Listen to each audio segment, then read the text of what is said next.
Good morning. Tayo sa may taniman natin ng gulay na sa ating munting gulayan. Ati pong hihimasin muna yung ating mga alagang gulay para mabilis yung lumaki, no? Mga pipino, sigarilyas, kalabasa, sitaw mo.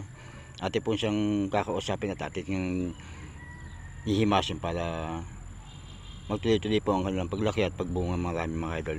Ganun lang po kasimple ang buhay sa probinsya mga idol. Ang ating mga halamang gulay dapat natin kinakausap para madali siyang lumaki at madali siyang magbunga. Good morning po sa lahat dyan mga idol. Ating kalabasa, ating kakausapin sila mga idol. Hello, good morning kalabasa. Magdami kayong bunga ha. Kalabasa, building bed na siya. Paakit na yung kanyang talbos. Ating pong kakausapin natin mga gulayan para madali siyang magbunga at madami magbulak-bulak mga idol. Morning sa inyo kalabasa. Hello, good morning okra, damihan yung bunga nyo ha para marami tayong maibenta at marami tayong araw na lutuin. Hello patola, nagapang na kayo no? Mga sa susunod na araw ay gagawa ko na kayo ng inyong gagapangan paikot no?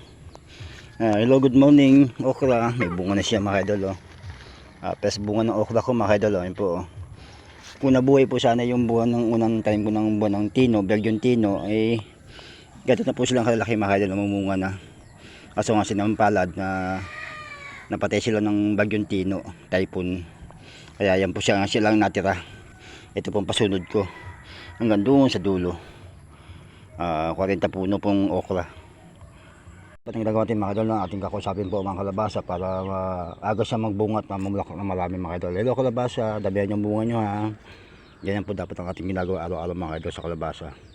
Ating kakausapin ng mga halaman para mamunga po sila ng gusto po mga idol no? Yung meron tayong binibining pinya sa palengke na meron dahon siya ay ating po itatanim gaya po niya no? Dumating po ang panahon mga idol mamumungat po yan makakain natin yung ating pamilya mga idol. Siyempre hindi po mawala yung dahon ng kamote natin mga idol no? Yan po, hello kamote, tabaan yung dahon niya para marami tayong mailuto lagi ha. Yan po mga idol ng kamote na kinangkong. Yan po mga idol tignan yung dahon niya mga idol parang kangkong style.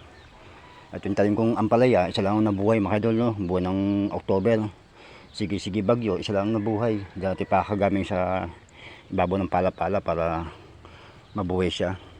Siyempre hindi rin po ating maiiwasan mong talim ulit ng bago para kahit na 5 puno lang patola para sa buwan ng mga Abril-Mayo may pahabol tayo mga idol. Yung bakulan mga idol, hindi tayo mawalan po ng tanlad no? Kahit na 2 puno, 3 puno, meron tayong tanlad.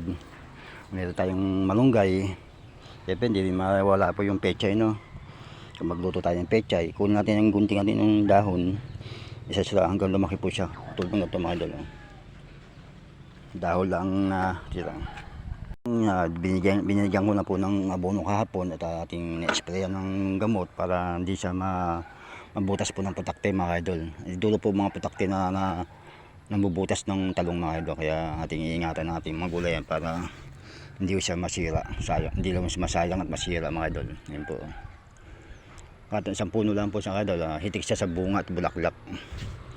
Ayun po ang iba Hello talong, damihan yung bunga nyo para maraming tayo mailuto.